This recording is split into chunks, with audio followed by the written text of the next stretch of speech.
Everybody to I want to welcome everybody to the last session of the day.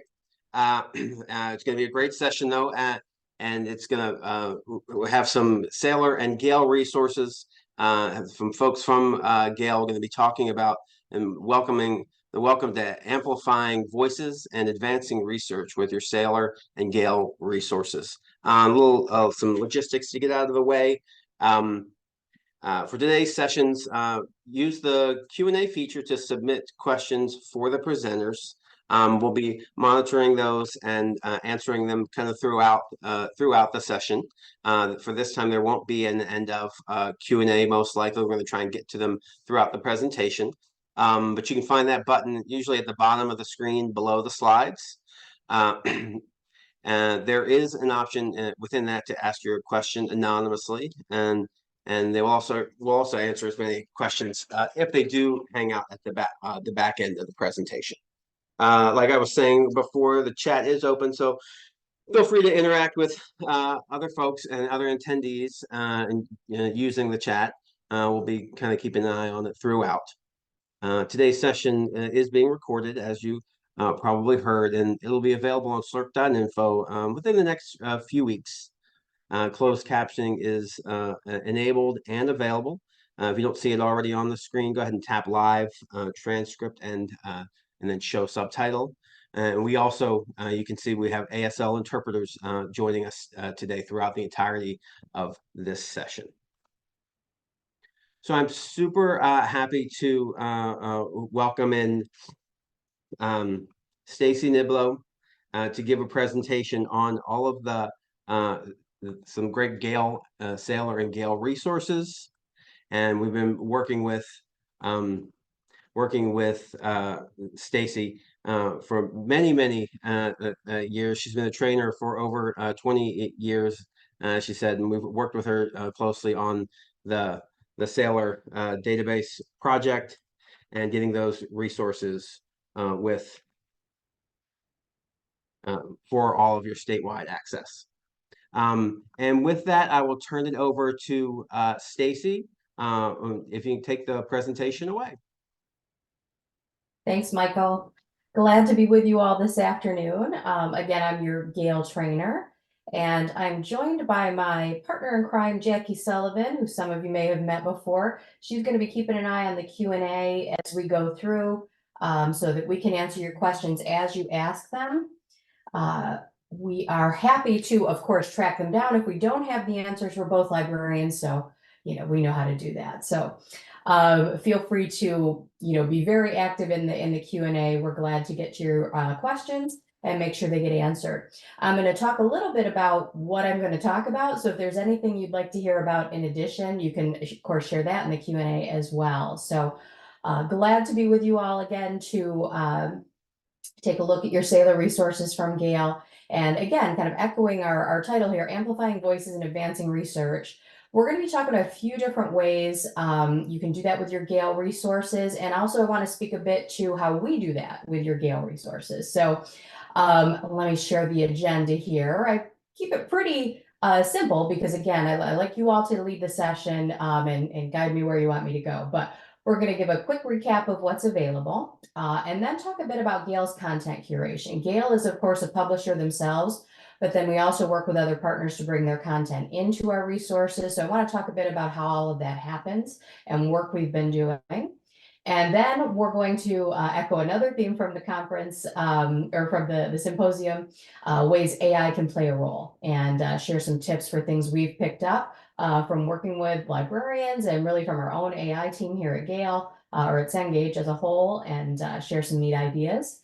And then, as we always do with our sessions, wrap up with where you can go for more Gale support. So Sarah Cooperman was able to share a list of kind of areas of interest for folks. So I'm going to be sprinkling those throughout the presentation. But one of the things we want to do during the support portion is share all the different support materials and marketing and promotion materials you can find out at our support site, since that seemed to be an area of interest as well. So that is our plan for our time together this afternoon. So again, feel free, if there's anything you want to see or hear about in particular, share that in the Q&A. Again, Jackie's going to be manning that, but I'll keep an eye there too, so we can get your questions answered.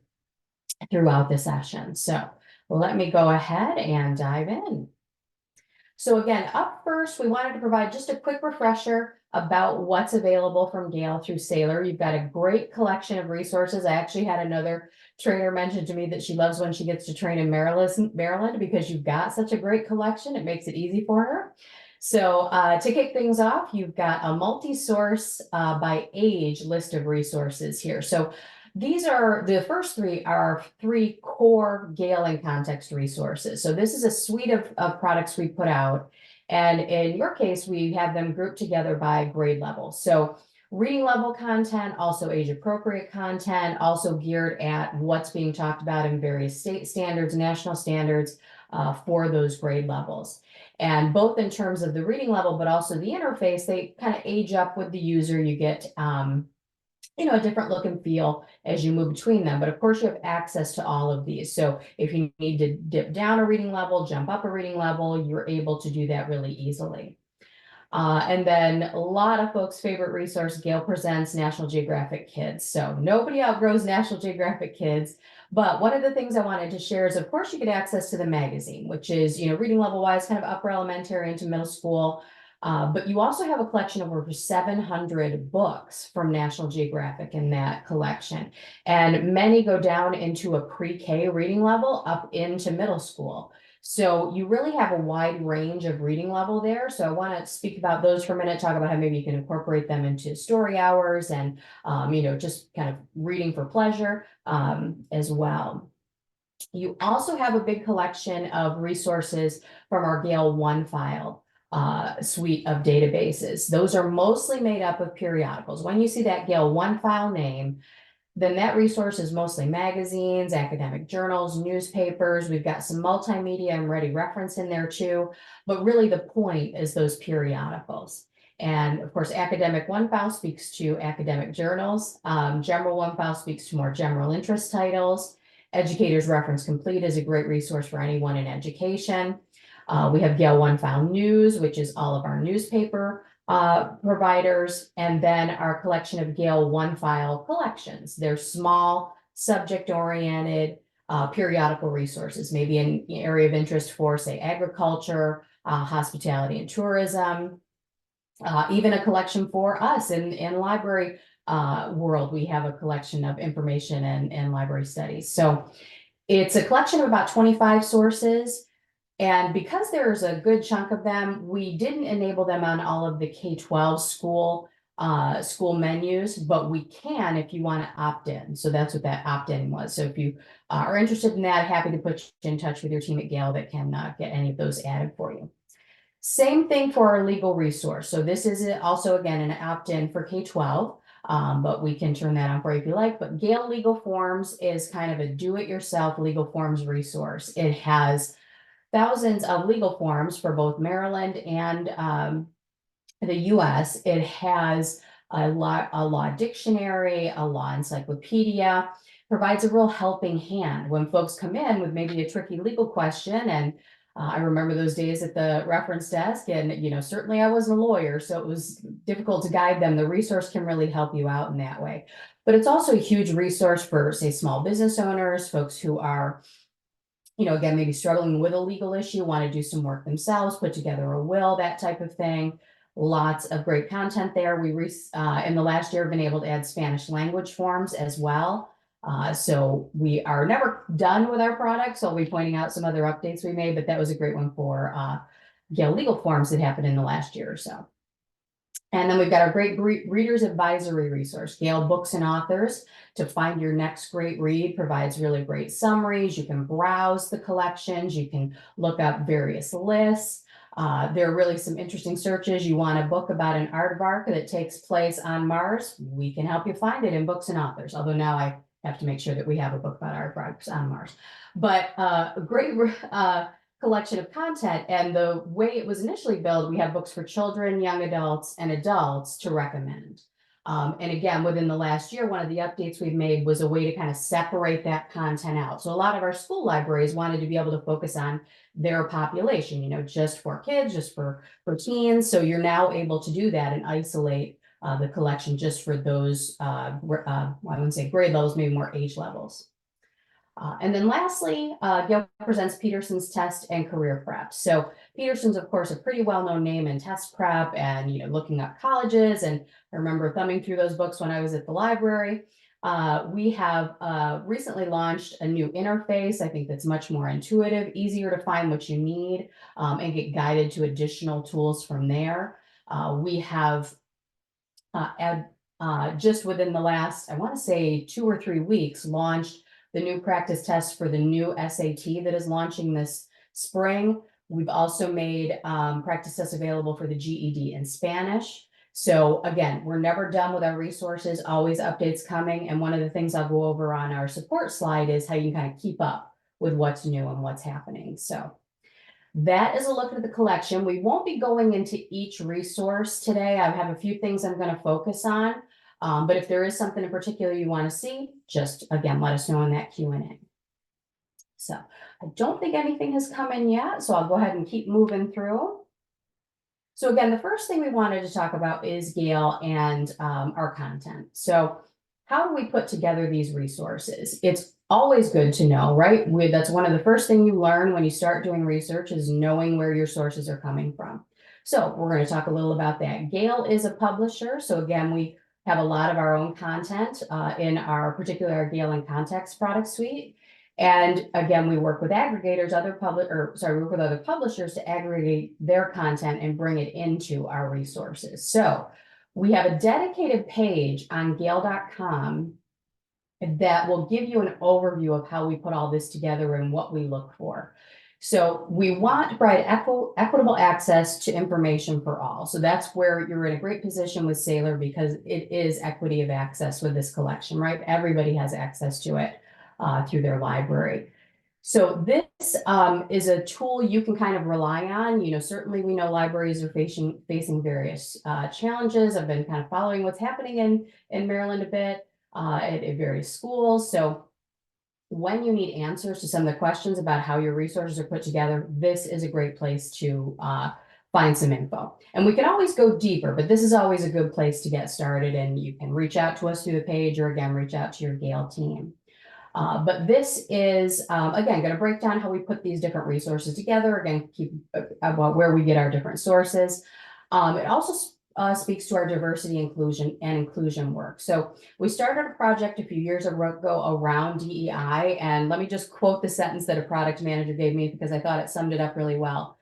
We wanted to look at what we cover and how we cover it along with what's missing. So that was really the goal of the project. And we're always looking at our content, but we kind of shined a different light on it and did some work. We, again, to share some of the things that they shared with us, we started using new language, adding new topics, rewriting to strike bias, telling the whole truth, and more. And that work continues. We work with subject matter experts to help build these resources and look at the content we have and always be kind of keeping an eye on it. So I'm going to share on the next slide here some of the things we've done, particularly with Gale and Context. And I focus there just because, again, that's where a lot of our own content that we publish at Gale goes. Certainly we've got aggregated content in there from, news publishers and video producers and the like. But this is some of the content that we work specifically on from what we publish. So looking at Gale and Context elementary, middle school, and high school, these are all topics or portal pages, those dedicated spaces we have for a particular topic, event, a person, but then also, things like topic overviews, biographies, and the like. These are some of the updates that we made in 2023. So there's certainly more than this. I called out a few here and took some of the language that we've put in various blog posts as we've updated this content. But again, there's ongoing work in these collections, and we have done a lot of work and will continue to do a lot of work to make sure we're speaking to diverse voices, making sure that, voices that may have been repressed in the past are getting their voices heard. So, and it looks like we have a question in the chat. Which one is best for biography for middle school and high school? I would say actually we have biographies in both the Gale and Context middle school and high school resources. So really either of those, you could pop into whatever you think is going to be appropriate reading level wise. And you can always browse. We're going to get in there actually and see this in a minute. But we've got ways to browse all of these resources kind of by subject area, and you'll see then within those browse lists, we call out people as well. So it's not just, topics or events. You'll see people listed in our portal pages too. So I would say either of those. And then when you want to go deeper, of course, you've got the Gale One file resources can really expand and look into more content. And we'll talk about ways you can work with reading level in those too. So great question. Thank you. Alrighty, so again, calling out a few areas of focus for this last year. So always, again, working. If you ever want any more details around this work we're doing, do feel free to reach out. And I know this has a lot of text on it, so I'm happy to make these slides available maybe as a kind of handout for after the session. All right, so we'll see kind of a theme through my first few searches. I love to highlight the work we've done around Native Americans in these resources. So you're going to see a bit of a theme as I go through these first few examples. And we're going to weave in our AI question as well. So how can these kind of help us out when we're using the Gale resources, or really just in general when we're doing research? So it has been, of course, a huge topic, and I can see you're covering it through the symposium. So we'll get just a little taste of maybe how they can help you out with your Gale resources today.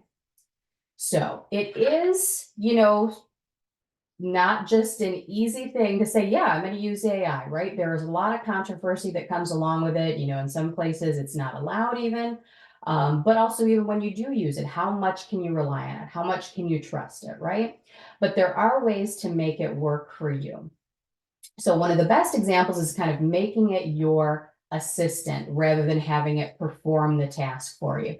And I'm going to share an example from a school librarian I worked with. She had a colleague who was a teacher and was running a research course with students.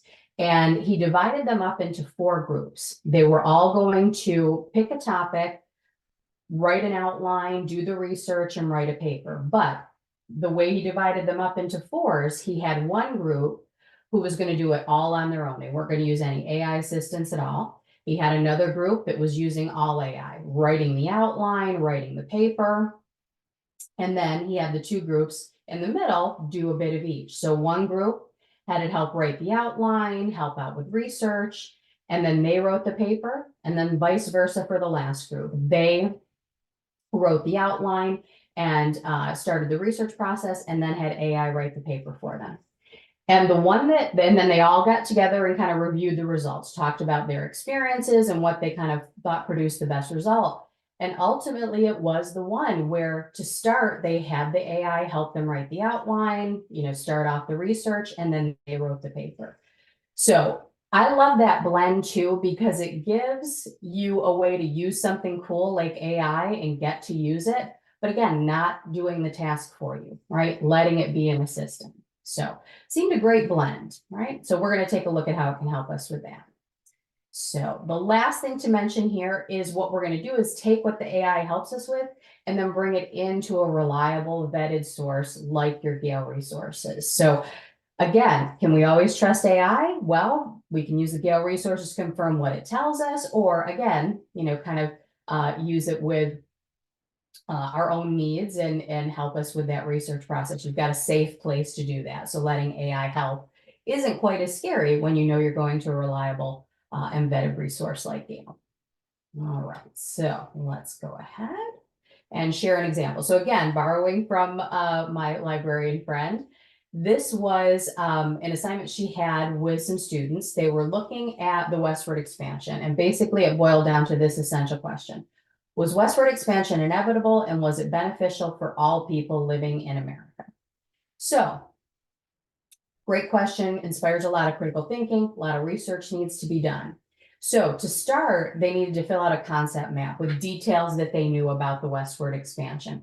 And certainly we could use the Gale and context resources to get those details. We've got great overview essays and lots of different ways to kind of find new search terms and things like that to tackle. But how could we maybe instead, sorry, folks, having trouble advancing my slide there, have AI assist us in this work? So I've got some screenshots here just in case I couldn't get logged into Chat GPT today. So I asked the AI, I have to research the westward expansion and if it was good for all Americans. So really just telling it exactly what I'm after. That's one of the things I've learned in doing this work with AI is you really need a good prompt. And we're going to talk about that a little more, but you want to give it some information so it can give you good answers. Right. So it gave us a list of what to me look exactly like search terms we could use in the Gale resources: manifest destiny, negative effects of the westward expansion, Oregon Trail. We can take all of that with us into the Gale resources. We've got this list of things to start with. The other thing I loved about the response I got here from the AI is you'll notice the last paragraph over there on the right. When conducting searches, make use of reputable sources as academic journals, history books, primary documents. That's exactly what we're going to do. We're going to take it right into the Gale and context resources where we have those things. So let's go ahead and take a look. So I'm going to start out again. We're not going to be able to go into each of the resources today. I'm going to start with Gale and Context High School, which of course is great for high school students, but I think of it almost as a tool for anybody. It's like a great, encyclopedia type source to start any sort of research. So even as an adult, if I'm researching the westward expansion, that's the resource I'd go into. So before I do that, let me just point out, so I shared a screenshot of the content curation page that I mentioned. I just wanted to share it here as well, so you can see a little more detail around it. But great place to get started when you are looking for information around how we put together our resources. So, but let me pop into, so our databases do have a built-in timeout. I caught it just in time. So let's go ahead and let me pop back to the slide for a minute. So one of the suggested topics to cover in westward expansion over there on the right-hand side was Native American displacement. So let's go ahead and take that into our Gale and Context High School. So let me share.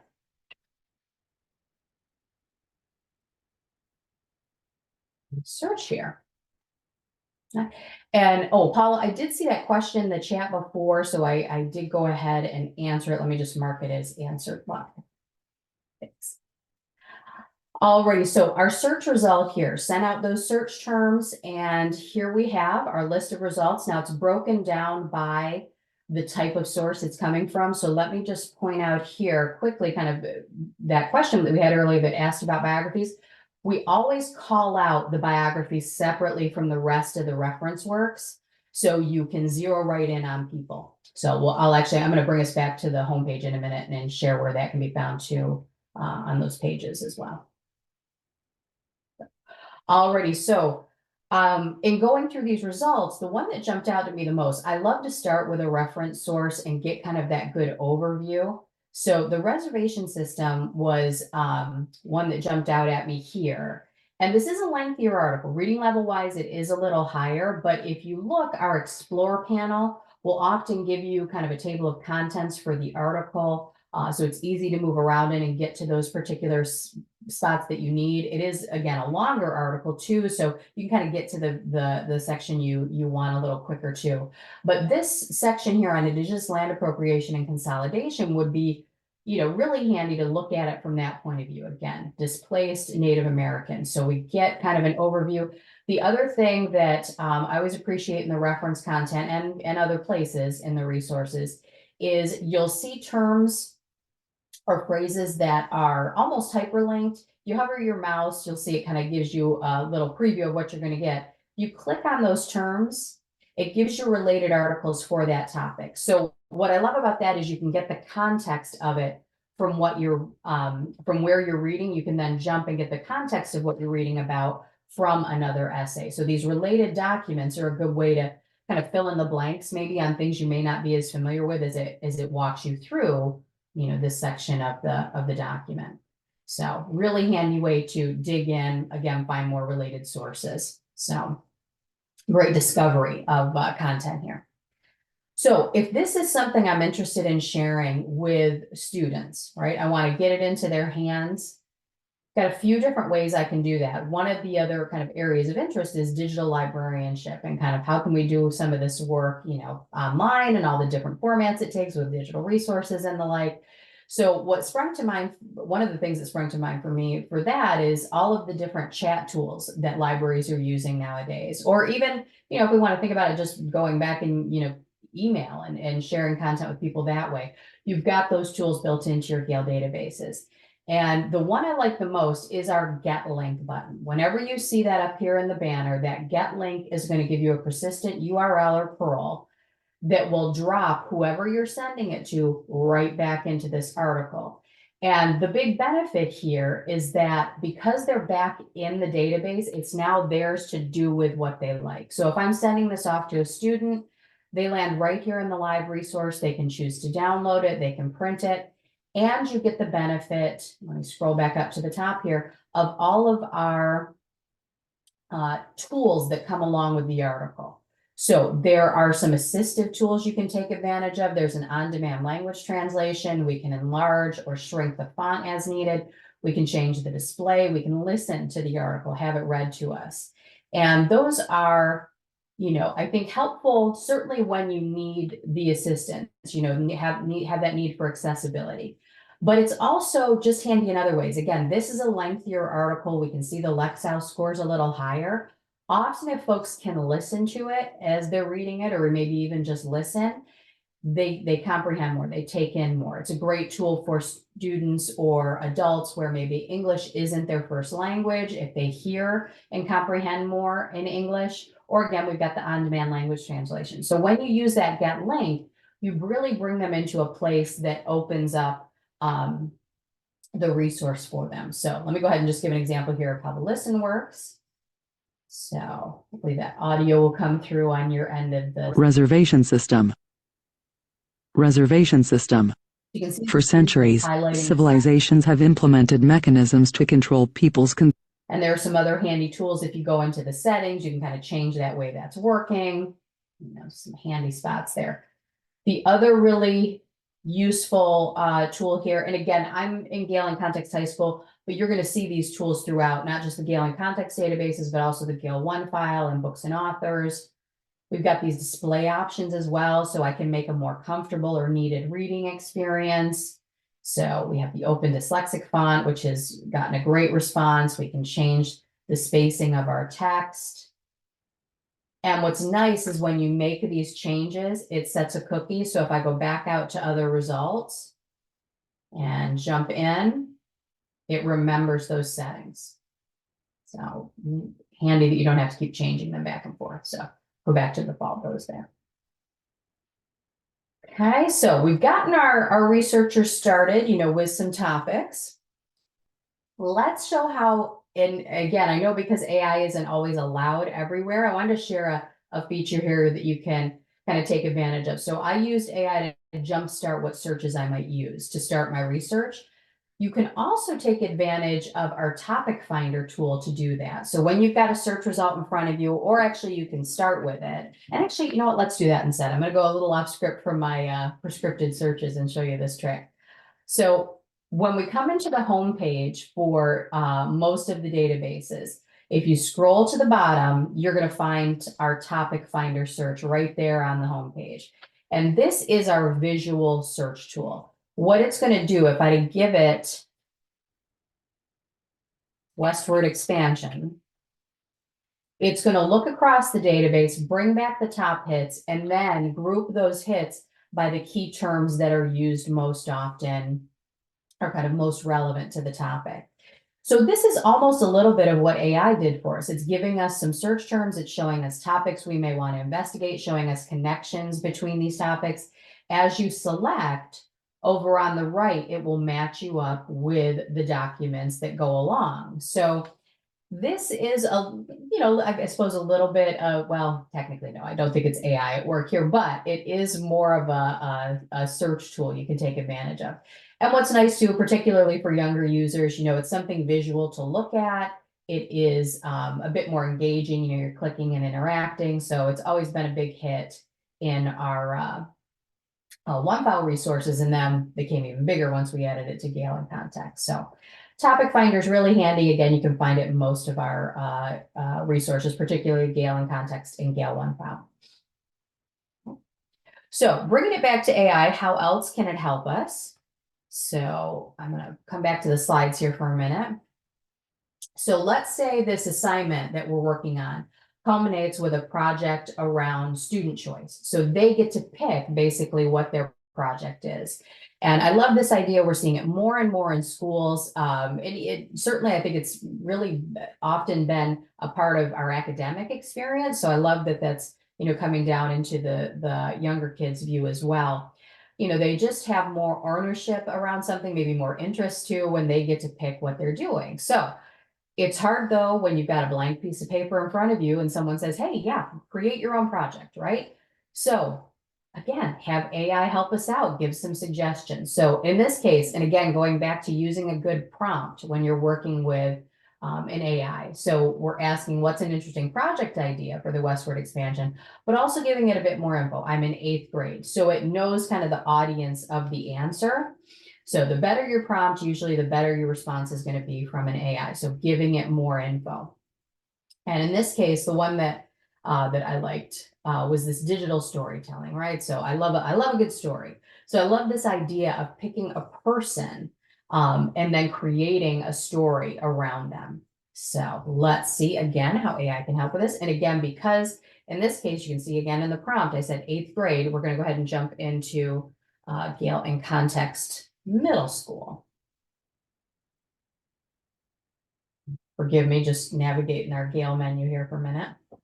Oh, okay. While I'm here on one of the home pages, let me point out. So the Gale and Context databases are built around what we call portals or topic pages. We have a lot of interchangeable names for them, but they all boil down to the same thing. And that's when we have these lists on the home page, you can find all those portal pages. And you'll see, again, this is where we mix in events, topics, and people. So all of these pages are going to get backed up with this almost homepage really for the topic, everything we have for it. And again, calling out those biographies. Oh, Joe, that's great to see. I love to see that in the chat. So glad it's always timely, right? These resources, they come just in the nick of time. Alrighty, so coming back to the home page here. So again, we're looking for people. Let's try just, again, as we call out the bios in these resources, let's just do a large search here on westward expansion. We do have a portal dedicated to it, Manifest Destiny and Westward Expansion. And on these portal pages, you can always see just at the top of the page showing you where your results are coming from, right? So there's the biographies. Let's jump in. We've got over 160 here. And I think one of the big benefits of these resources is, Gale has always been a company that has served libraries. So you've got that history of organizing information, right? So students maybe don't always notice these filter your results tools over on the right, but they can be a huge help in getting to what you need out of the database. So we know we're looking at people associated with the westward expansion, but again, I've got 160 entries to go through here, and that could be a little overwhelming. So we can take advantage of that work we've done over time to make information easily discoverable and take advantage of these filters. And the one I'm going to zero in on is subjects, because again, we know it's westward expansion, but what else? Like, who are these people that we're talking with or talking about, not with, although that would be interesting too. So here we have our subjects for the content that is in our results, all of these bios. So, presidents, of course, discovery and exploration. But again, if we want to speak and uncover more voices, I'm going to target here with tribal leaders. And we go from over 160 results down to 8. So much more manageable. And our search results always give you a little bit of what's coming out of the article, so you can decide if you want to go in and explore a bit more. And one of our results here is Sitting Bull. So now again, we're in Gale and Context Middle School, so we can see our reading levels come down. That Lexile score is lower. We've got the content level with the 3 dots, level 3, which is targeted to middle school. So we're working with a lower reading level here. And again, you can kind of move up and down all of these as needed. So we get some quick details about Sitting Bull there at the top, and then start right in with his biography.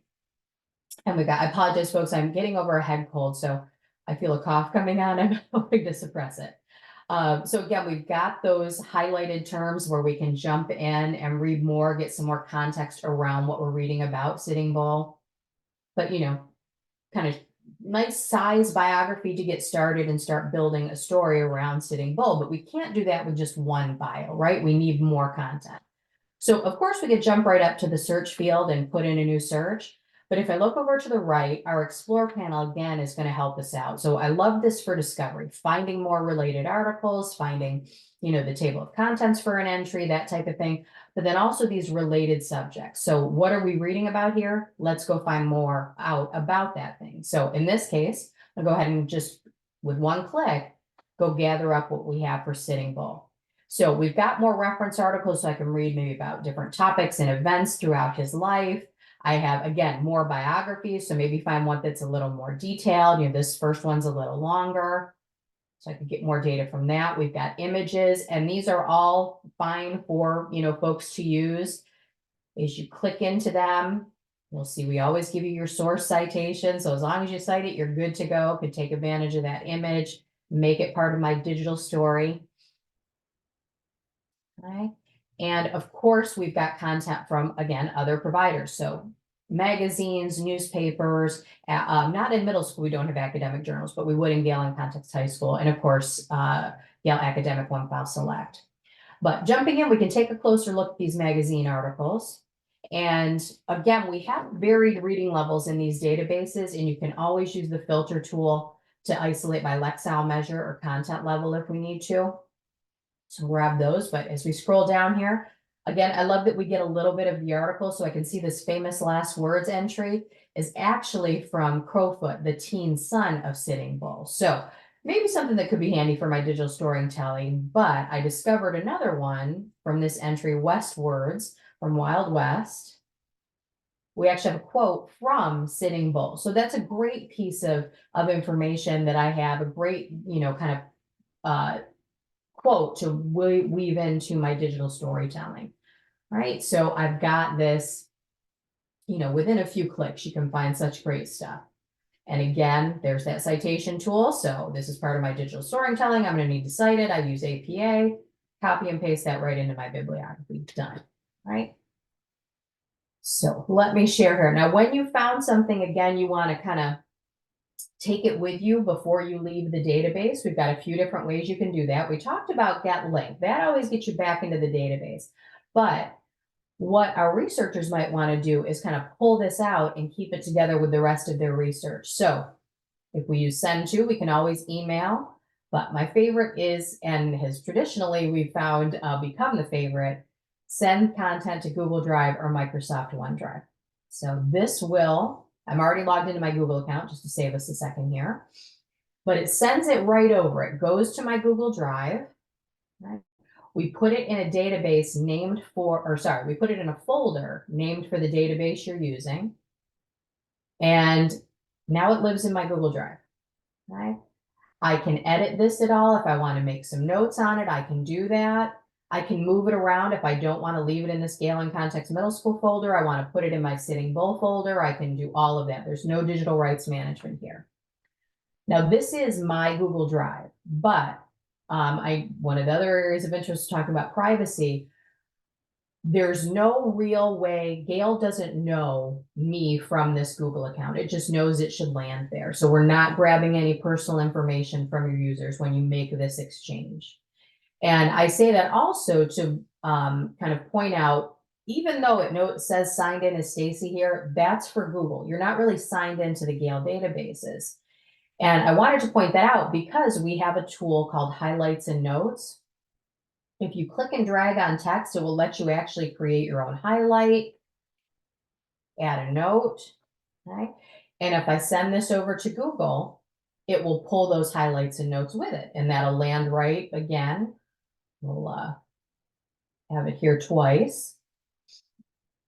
It will pull those highlights and notes with me. But if I leave the database, if I close out of my session, we clear out those highlights and notes. It doesn't save it. It doesn't remember me the next time I come in. It doesn't know I'm Stacey again and show me those again. Because again, we're not doing any sort of exchange of personal info between our databases and you and your users. So Always good to point out, especially hard when, you know, we're talking about privacy and folks who are under 18, but just wanted to reiterate, there's no exchange of personal info when you're in Gale in context, when you're in Gale 1 file. I'm going to put a pin in Peterson's because there's a slightly different situation there because you need to keep track of test scores and things like that, but no exchange of info here. Okay, I'm going to pause here. I apologize. I feel like I've been talking a minute. I think we're in good shape on questions. All righty. Let's go ahead. So I'm going to leave my kind of K-12 example here.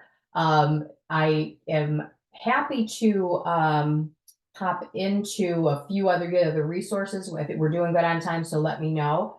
But before we kind of finish up with AI, let me just share a couple more slides here for some examples. So I've used it to help me get my research started so far, but you can also take advantage of AI, as I mentioned with my example from school librarian I worked with. Help it, you know, get your outline going and kind of give you a path to follow, right? For me, I'm always a better editor than I am a writer. That blank piece of paper is tough, right? So this gives you a place to jump off from, and then you can of course change it up, but at least you're not starting from nothing, right? You've got some data. So getting it to help put together an outline, or again, kind of jumpstart your topic. So if we're talking about Jane Eyre in class and I need to, you know, maybe as I'm reading, I don't pick up those things. I'm a very story focused person. And then on a second reread, I notice things like themes and stuff like that. There's not a lot of time doing that if you're reading for book club or if you're reading for class. So having AI help you out in that way. So what are some themes of Jane Eyre? And then taking, again, those searches into your resources. So, and again, I would say this is something I would do with adults. So if we're reading Jane Eyre, you know, with my book club that meets every month, I would definitely still go to Gale in Context High School. There's great literary criticism, great overview essays, character studies, things like that. So, you know, these are themed, you know, around a grade level, but really you've got access to all of them, might as well use them for everybody. Can we build the references list for the paper? Oh, good question. Let me pop back in for a second. So for right now, you kind of have to do it one by one. As you come across each entry, you'll have that source citation tool, and you'll see it too. You can, whenever here, I'll use the print option so you can see it. When you print an article, when you download it, when you send it to Google Drive, we always give you that source citation. So it's part of the article. It's really built in. But the only way you can kind of build a list is actually if you're using highlights and notes, because while you're doing that, let me go highlight another article so I can show you what I'm talking about here. So let me just grab an entry and make a highlight. As you're doing this, it's building your list of highlights and notes in the background.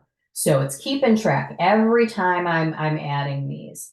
And when you're in an article, you'll see highlights and notes up there at the top. It's giving me a summary of what I've done so far for this article.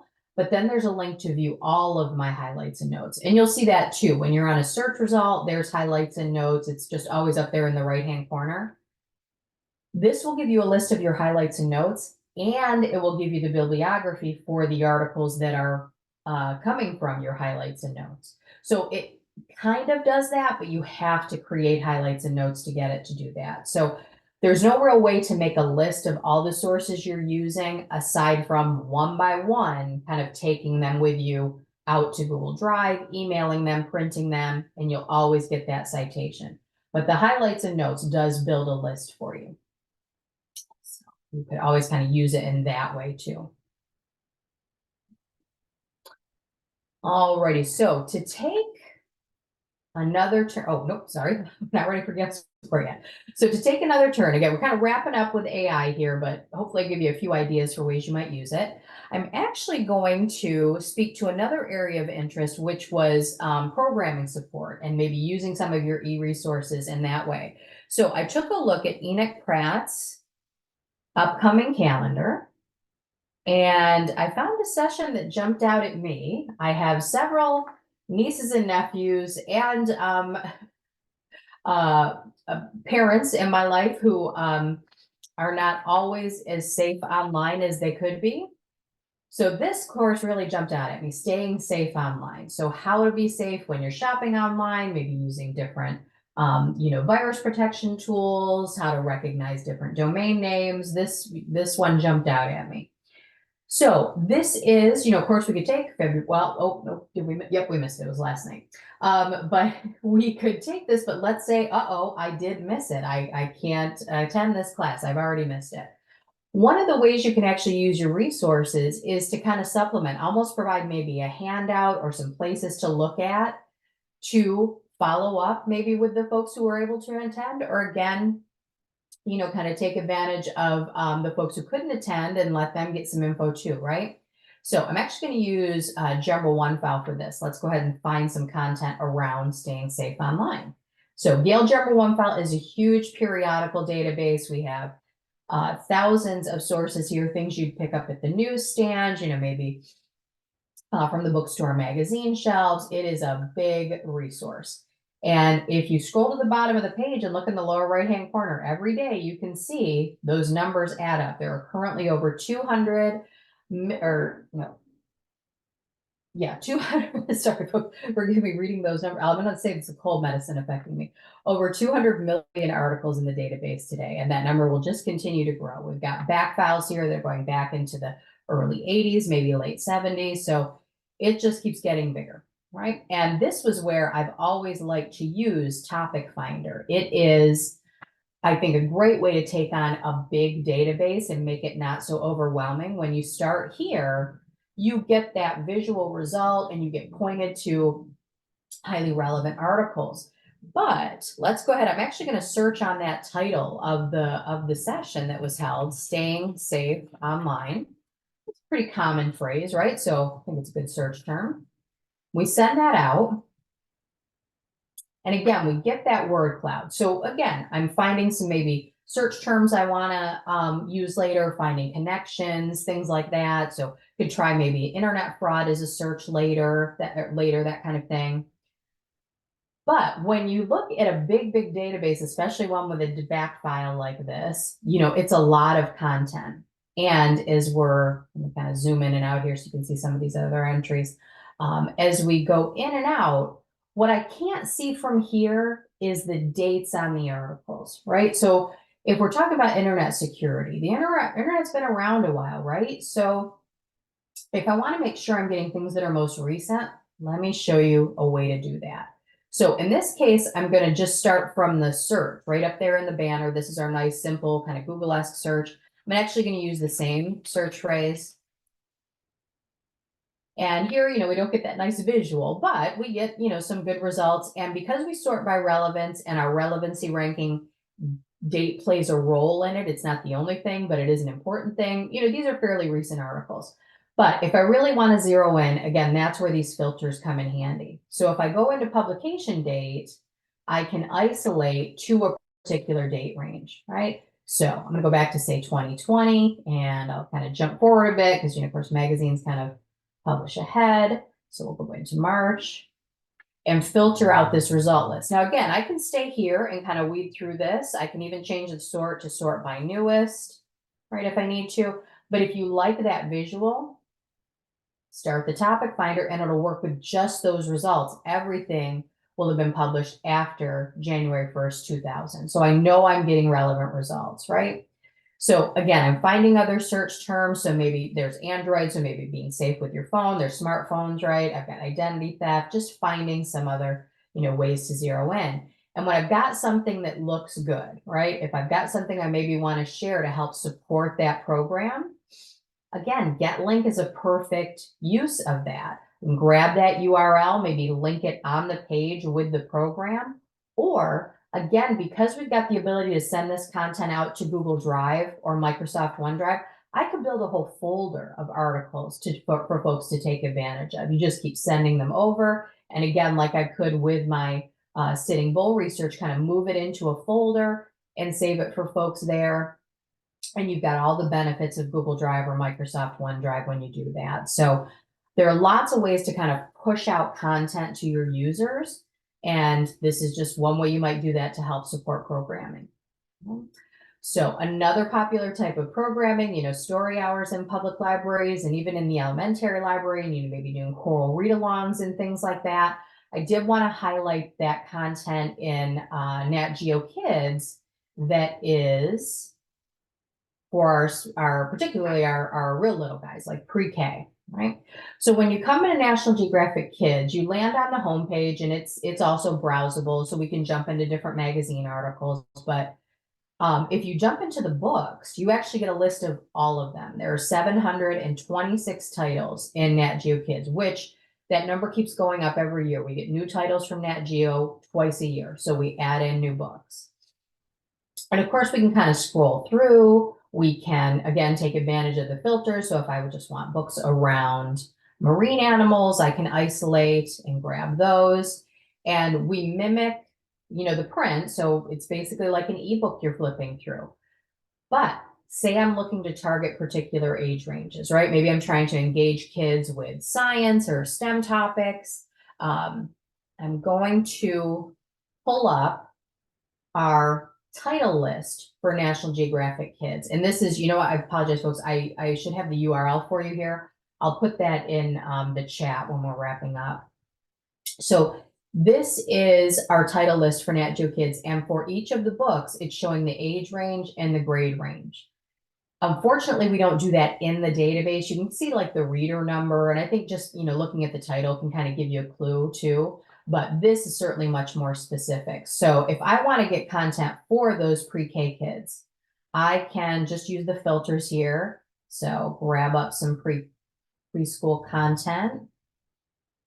Up to preschool, up to kindergarten, and isolate. And here we have books for those little guys. The title here, Climb Koala. I'm going to go ahead and use that because my 4th grade animal report was on koalas. So when you find the title you want, just a quick search, and probably going to be your first hit most of the time. There's that book. Now we could sit together during story time. Maybe if I've got an iPad or something in front of me, I'm going to switch right into that full screen view. We can get immersed in the book. If I had a touch screen, this would allow me to swipe. So we get a little vocabulary tree to start, and go through this whole story. And again, engage kids. They can read about their favorite animals, so maybe get some pleasure reading in. You've got a whole library of Nat Geo content here. So there we go. Easy way to get into some pre-K content. And of course, this goes up too. So up into middle school, there are titles for our older or middle-aged kids, middle school age kids as well. So, all right, the last thing I want to wrap up with, I'm going to go ahead and leave the databases behind. So do feel free to share in the chat or Q&A if there's something more you want to see specifically in the databases. I do want to go out to our support site. So, actually, you know what? Let me bring the slide up so you all can see the URL I'm going to go to first. So we have a support site for both Sailor public libraries and Sailor K-12 libraries. So if you are part of a public library, you want to go to support.gale.com/Sailor. And if you're part of a K-12 library, you want to go to support.gale.com/Sailor K-12. And the reason I'm going to send you here is because when you get to these pages, they actually filter to your library and what you get from us at Gale. So you pick your library from the list here and click proceed, and we then just customize the whole support site around what you get from Gale. So the first thing you get is your list of databases. It shows you your URLs, all of that. But with each of these databases, if you click on their name, it will take you to all of the support we have. So you want a brief description you can use on your website for Nat Geo Kids, right there. You want our logo, you want our widgets, all of our training and marketing materials, all of those are here. So you can target a database. Or if we go back to that page where it was giving me my list of resources, you'll see up above, we have dedicated spaces for, sorry, using my little annotate tool here. You can get right to all of the training, all of the marketing materials for these databases. You can also get, actually, let me point out, since I was just talking about them, the MARC records for all of that ebook content in Nat Geo Kids. So you can add that right to your catalog. But let me go ahead. I do want to show you these materials. So pop into training. It will show you the materials that apply to your resources, basically, starting out with webinars. But if we keep going, you can then find tutorials, tip sheets, resource guides, and then you can also break it down by resource. And I wanted to highlight a new type of training material we have. So far for your collection, we just have them for the Gale and context databases, but what they are, keep scrolling, sorry, we've got a lot of stuff. This support page has really expanded over the last couple of years. We've created training toolkits. These are basically going to walk you through either getting yourself familiar with a resource or preparing you to train other people. So we've got a slide deck for you. We've got activities to suggest. We highlight a few different webinars, things like that. But it's a great way of kind of slimming down what's on the support site to point you to just a few things so you can get ready to deliver your own training or kind of train yourself on the resources. So watch out for more of these. We've just started doing them in the last 3 months or so. So we'll get more up there. We want to get them up there for all of the resources, but really great content there. And then I want to share the marketing materials too. So if you want to spread the word that you've got Nat Geo Kids or that you've got Gale legal forms, we've got banners you can put on your website. We have blog templates if you want to post about them, bookmarks you can print out, flyers, postcards, and particularly for legal forms. I think this is a great bunch of content to help promote this resource so folks know they can get this kind of help in the library. The social media posts are ready to go. You can just upload them right to your own Facebook or Instagram pages. You know, it's a lot of great stuff to be able to let folks know about these resources in the library. Okay. So lots of good stuff here. No need to recreate the wheel. So I think that's really what I wanted to share. We've taken questions throughout. Do feel free to include them. But should they come to you later and you want to reach out to your Gale team, this is how you can get started with us. So feel free to reach out to me. Again, if I don't have the answer, I'll probably go to Jackie. And if she doesn't have the answer, then we'll go to the rest of our team. Get to know your Gale customer success manager too. They're a great person who can help you navigate the support site or give you ideas for ways you can promote the resources. And if you visit our blog, blog.gale.com, that's where you can keep up with what's happening in the Gale resources. So that's where I, pulled some language about the different content work we've done. But of course, also our product releases get mentioned on there. So, Stacey, thank you so much. I think every time I'm like, you know what? I know pretty much like all the stuff, and then I come in and nope, there's always something new. So thank you so much. There's so much detail. I mean, I think you all do provide a fantastic resource with a lot of depth, a lot of tools that I think are super useful for students and researchers. So thank you so much. And Jackie, thank you for your support as well. I appreciate you all being here. This will wrap up our first day, but we will be back tomorrow. And I've got, let's see, hold on one second, I'll pull up my list. We will be back here tomorrow morning for day 2 of the Sailor Symposium. We're starting off with some more AI, but with more practical information, kind of tips and tools for libraries and librarians. And then we'll be working more with some electronic resources on workforce development. So be sure, everyone, to join us again. And thank you for joining us along for this first day. And Stacey and Jackie, again, thank you all for coming in and a fantastic training as always. I hope you all have enjoyed the day, and we'll see you tomorrow. Thank you. Thanks, everybody.